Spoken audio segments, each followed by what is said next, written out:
Wow. A little more passion next time, Mike. That was so great. Thank you. I just love these people in our band and our musicians and our singers. Woo! It's nice.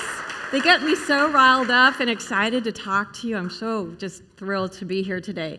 So as Reverend William had mentioned, January is traditionally when we do, and I've been corrected, it is not the first 4 chapters of Science of Mind. It is the first 4 chapters of the introduction to Science of Mind.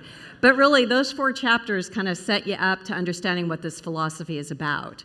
And so week 1, we had the thing itself, where we learned about this thing called spirit, that we all have a different relationship with, a different name we use, but it's the same thing. It's the same energy that is omnipresent, omniscient, all there fully for us all the time, and we use it however we choose, which we will be talking about today. The second week was the way it works, right? It works by means of us, expressing through us. That's how it works. What it does. Basically, it says yes. That's what it does. It says yes to us and whatever is in our consciousness, whatever our beliefs are.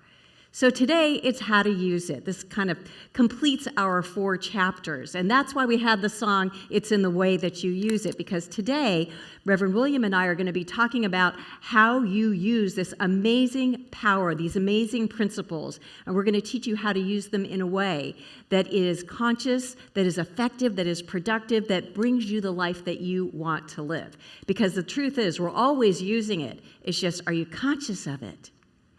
So I called our talk title, The Order Up, because there used to be a thing here that was more taught at the center, which is place your order with the universe and it will deliver. So there was this whole idea that we need to approach our life and our relationship with spirit and the universe in such a way where we are confident, where we are expectant, where we are telling the universe exactly what we want to bring into our life. So order up, order up.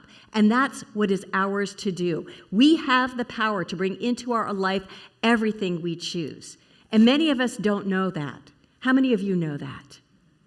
Not the whole audience out there. Right, because we're taught not to know that. We're taught not to know about our power that we have to create our lives. And that's why I love what we do here, because we teach you that you have a power to do all you want to do in your life. So the secret that I thought I would share with you today, it's not about getting, it's about being. Because many people who come to our center for the first time, they think, ooh, I want to get all that stuff. And I'm going to tell you, I was one of those people. Because I didn't have everything I desired in my life. And when I saw people gathering and praying and affirming and knowing and ordering up with the universe, this is what I want my life to look like, and they got it, I thought, I want what they have. I want all that good stuff. And so I learned about Science of Mind, practiced the principles, prayer all the time, and I was getting all that good stuff.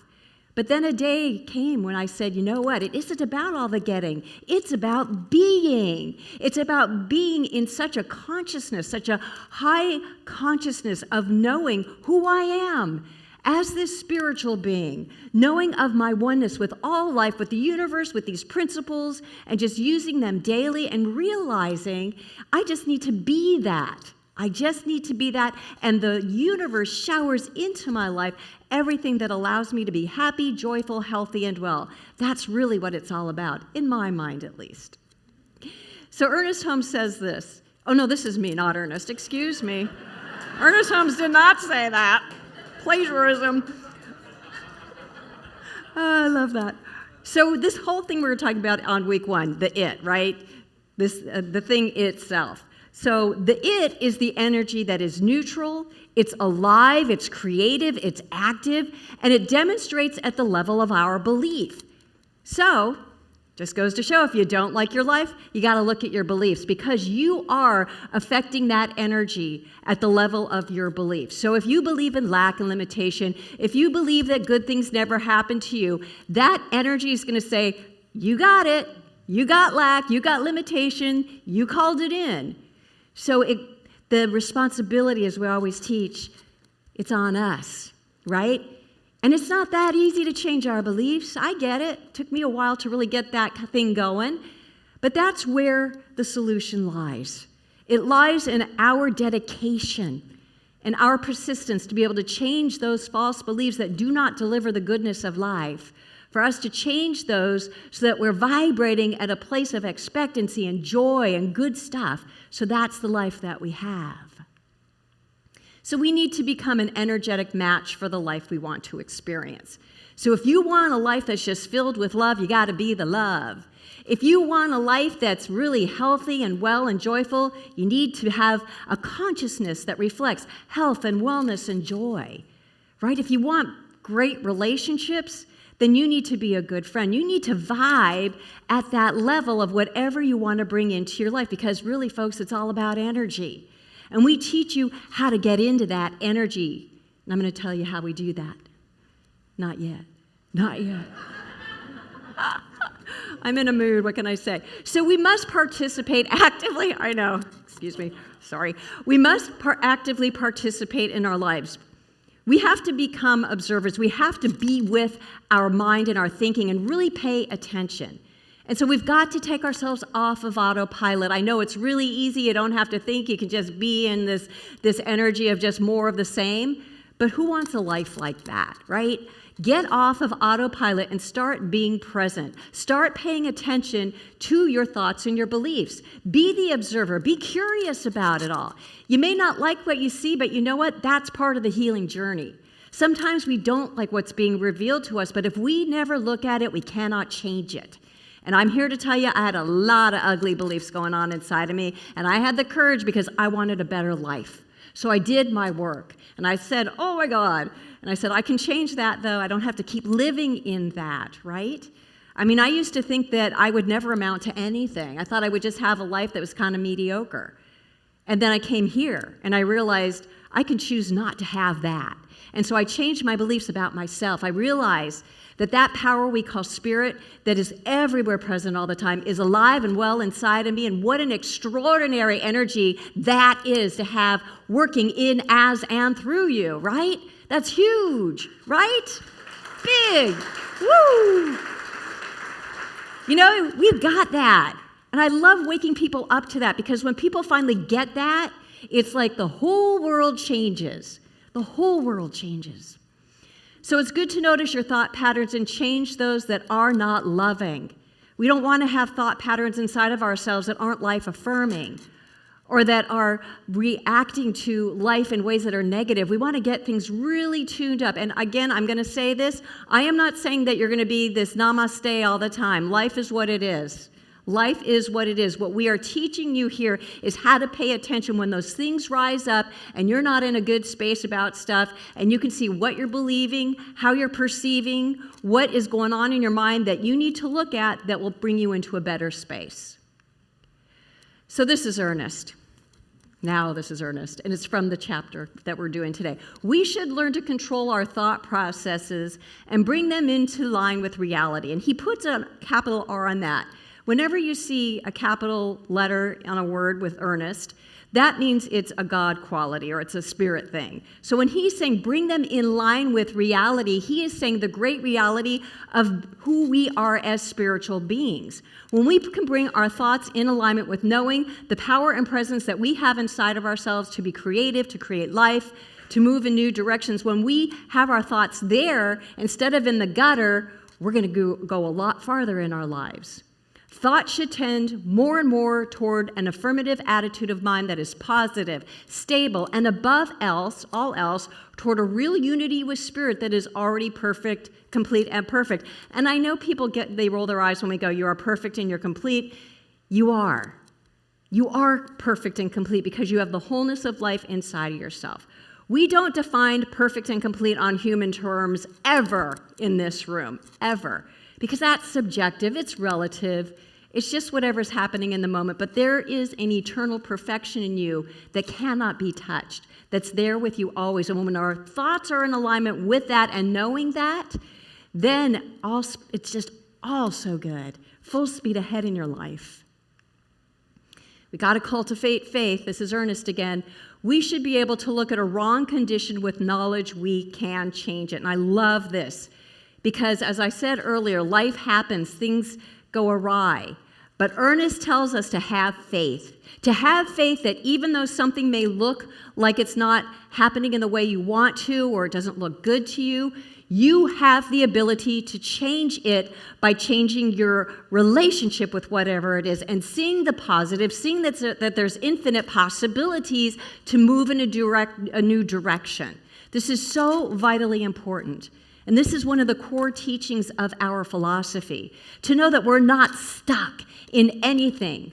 We're not stuck in any illness. We're not stuck in any situation where maybe money's not flowing. We bring in our principles and we use them rightly by having the faith to know that when I do my prayers, my affirmations, I'm changing the energy of the situation and Spirit will make it unfold in its right and perfect way. I have seen this happen countless times, not just in my own life, but the lives of others. So it's really about bridging that faith gap. You got to get over it. Take the quantum leap. Believe, because this stuff works. So prayer and affirmations, this is really the primary vehicle that Ernest Holmes teaches us to use. There's many, many more, but prayer and affirmations are the way in, because this is where we tune in and establish a oneness with Spirit. This is where we just set aside everything that hasn't gone right, and we come to a place where we're starting from scratch. We are resetting our energy, and we are saying a prayer, and I know Reverend William is going to go into more detail today and in his class. We are getting into such an amazing state of faith and knowing what's true and setting that energy forward so those wrong conditions aren't happening. They're changing. And I'm telling you, it's that effective. So I had to bring Dr. Laura in because I thought, what would Dr. Laura say today? I had to have that thought because I got to bring her energy in the room. She would say, use this philosophy with love and for love, right? That's what she would say. And I love that because, we're all creating different things in our lives, and there are people that are using spiritual principles in ways that, that might be different than what we would use them compared to our own life. But I know she would say, if you use it with love and for love, you can't go wrong. Because when we are in our lives and we're moving through stuff, when we go to love and use these spiritual principles coming from love, you cannot go wrong. And I know that's what she would say today if she was here. Use it with love, because love begets love. And when you're praying from love, here's the thing. Love is a spiritual quality. And the more spiritual qualities you are hooking into and praying from, that's big, because then you're in alignment with that reality thing. And that's super, super strong. So when you're coming from love, just get ready for what you're going to see in your life. I know Dr. Laura would tell us that today. So here's Dr. Dale's prescription for you for today. So I want you to clear your heart and mind until only love remains. Anything you're walking through in your life that you think, oh, this absolutely cannot change, I do not see a solution, that's okay, because Spirit does. You just have to be open to it. You have to just surrender all of this right brain, left brain thinking, just this mind thinking that thinks that it needs to figure it all out. You hit a wall with that sometimes. I know I do. I think I got to figure it out. And I always remember, whoa, who am I? Set it aside. Clear my heart. Clear my mind until it's only love, right? Getting to that place of just relax, exhale, because that's what allows the energy to come up. And then I love be still and know. Just be still and know. Just hold the space wide open for the energy of Spirit to come through. And then pray it up. Pray it up. Get that energy really moving in a new way. Get things moving in a new direction so that your life is better. So that you are in alignment with what you desire your life to be. Because we have to use it in a different way. We have to use it in a way that is life-affirming. We've got to use it in a way where we are filled with faith. Because the more we use it like that, the more this becomes what you really enjoy and love. And my last thing is let go and live. Let go and live. I see so much stress on people with the world and what it looks like today. We got to get ourselves cleared out because we are a huge collection of people here. And the more of us that are opening up to greater possibility and bringing the love and bringing the energy of kindness and generosity, we are bringing so much to the world. So do your work and go live your life, because that's what you're here to live. Thank you. Namaste. And Reverend William. Well done. Excellent. Now we have the talking stick passed on. Dr. Dale, thank you so very much for all of this today. Before I get started, we talk about demonstrations.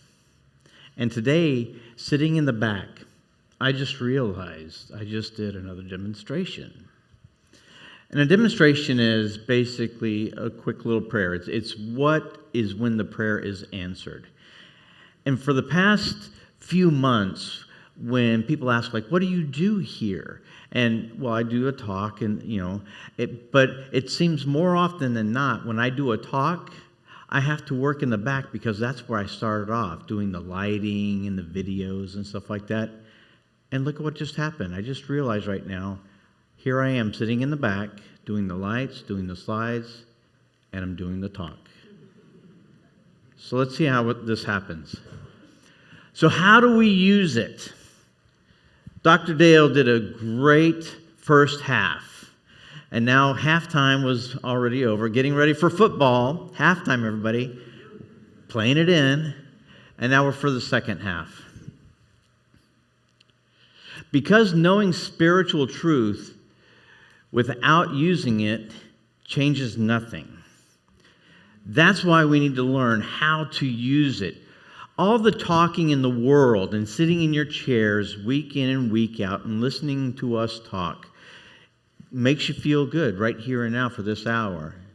It makes you feel good as you walk out to your car. But as soon as you make that right-hand turn onto Portola and somebody cuts you off,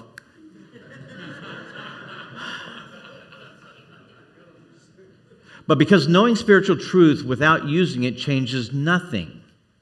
It is our consciousness on how we use this in the past 3 weeks was talking about it. And again, the reason why Ernest Holmes referred to it as it is so that the dogma of all the various religions throughout this planet are included. It doesn't take away from their thoughts and their philosophies, because it all really talks about energy. That's ultimately, from a scientific, provable standpoint, is what spirit is, because there is no gender. There is nothing associated with it as far as being human.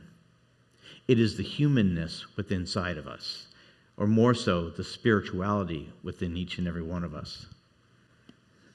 A principle, to be effective, must be applied. So today's question is not, what do we believe? The question is, how do we consciously use what we know? This chapter is where the rubber meets the road.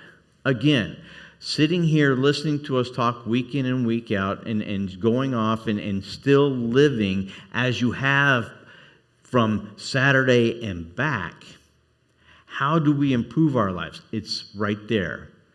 How do we consciously use what we know? And it's okay to realize that maybe you don't know that much as far as spirituality goes, as far as this philosophy goes. But inside each and every one of you, there is a divine nature. All we do here on Sundays and then on the weeks, and especially on Monday nights when I have my class, is we teach you to unlock that hidden chest, that hidden chest, that treasure inside the hidden chest, and open it up and realize the divinity that you are. The law must be used consciously. Unconscious use brings mixed results. Conscious brings direction. That was a hard one for me to understand and to apply, because I have one of those type of minds, and I love it. And I'm labeling myself, and I know it, but gosh darn it, I love having ADD. I swear to you, because I'm all over the place, but it's like I take it all in. But by focusing and bringing conscious direction to my thought, I'm able to align myself with the spiritual action through what is called the law, and I'm able to fulfill that desire within my heart because I'm conscious and not subconscious. Holmes reminds us that the creative law is always working, but it works automatically, not intelligently on its own. The law does not decide, does not reason, does not evaluate, it simply responds. The law does not operate by chance, but by exactness. So when we say that you are the reason your life is where it is, this is why. Now, that is not to say that you're stuck or that your thoughts are haphazard, that you're less than. No, you are all that what Spirit is. What we're saying here is there is a process of living a fulfilling life. And we are here to teach you and show you that by changing your thought patterns, by realizing the divinity of what you are and realizing the strength of your thoughts, you can have that life that you've always wanted by consciously realizing that divinity. The law does not operate by chance, but by exactness.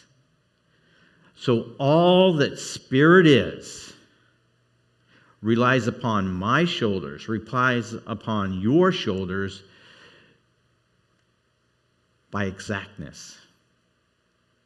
So when my life isn't going the way that I know it should be or can be or I want it to go, then I have to look in the mirror, like we've talked about over the past couple of weeks. I no longer can blame my next door neighbor, my kitty cats, my dog, or the person I married. That's a tough one. Desire alone is not enough. One of Holmes's clearest teaching in this chapter is this: wanting is not using, hoping is not using, and begging is not using. The law cannot be compelled by wishful thinking. How often have we hoped, wished, prayed, begged, oh God, please change my life? God's kicking back going, yeah, I said yeah. But when are you going to get up and start doing something? When are you going to change your thought patterns to change the direction of your life so that your life can change? Law cannot be compelled by wishful thinking. The law, as you notice, has a capital L, and Dr. Dale just spoke about it. The law is, when we were saying that it's unconscious, that is the mechanical aspect of Spirit, of it. That is what changes all of this ethereal ideas. A quick breakdown. The idea of cell phones, which every one of us, especially if you're a newborn, I think they're actually born with it. You know, you want an iPhone 18? But the idea of iPhones have been around since the dawn of time. It has only taken hundreds upon thousands of years since we as humans have been on this planet for us to consciously be able to understand and grasp the idea of what a cell phone is. So if there's ever limitation in your life, you're only limited by your understanding of it, and through law is able to create a better life, a more expansive life, a more inclusive life. That's the key. How to make a more inclusive life. I have to become it mentally first before Spirit, through law, can manifest it into my life. Holmes teaches that the law responds to conviction, acceptance, and inner knowing, not emotional pleading. This is why spiritual practice is about alignment, not about effort. It doesn't have to be a struggle. It's only a struggle because I think I have to struggle, because it's so tough to get from where I am here today to where I want to be. It's so hard. But through right use of the right law and through alignment, there's no effort. I have to declare with conviction and inner knowing what I want to experience in my life and live as though I already have it. Still living where I am. I may be in the ditch, but I just live and know that every single step, every single second, every single hour, every single day, every single year, it's coming to me because I declared it, and the law and Spirit says yes. Using law requires mental acceptance. It is not what we ask for, it is what we mentally accept as already true. Woo! I love my ADD. There's a lot of stuff I know that's true. Sometimes my physical body can't keep up with my mind. And as I'm getting older, as I'm becoming more mature, I'm finding that gap is a lot more fun to try to keep together. It's not what we ask for. It's what we mentally accept as already true. So by coming into classes, by coming here week in and week out, we're hopefully broadening your horizons of what you think is capable, that where you thought you had a limited life, it may have been because of finances. It may have been because of upbringing. It may have been because of family. Whatever that external excuse was, again, across the face. My life is my responsibility and my thoughts. Yes, I'm sure almost anyone here could say there's been something in their past that they're not proud of, or that it was a struggle, and that's okay. What we're saying here is that you're not stuck, that what you mentally accept is already true. When you realize that the whole universe, in all of its splendor and glory, is waiting for you to place that demand upon it, and Spirit will always say yes to the level of our belief. What are you going to imagine this afternoon, tomorrow? Raise that consciousness and raise your life. We must mentally accept that which we desire to demonstrate. Using the law means thinking from the answer, not towards it.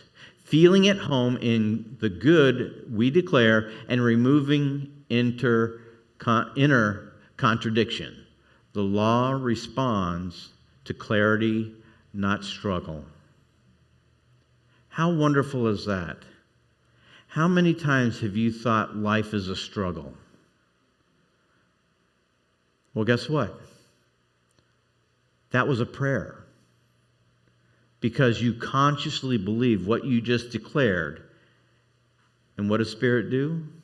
Say yes. And through law, out comes your demonstration that life is a struggle. Change your thoughts and change your life.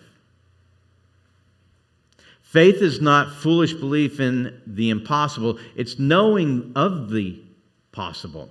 This teaching does not ask us to ignore reality. It asks us to shape it consciously.